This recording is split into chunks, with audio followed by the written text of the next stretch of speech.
Hey guys, dito ako ngayon sa pinaglalakaran ko parate.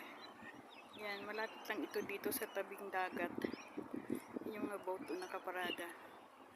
So I think it's 10 minutes walk from my place. So it's not far. Yeah. It's very relaxing place.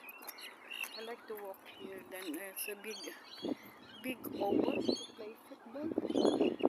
And it's quiet there, it's not crowded. So this is a hidden ground. Only the local people knows this area.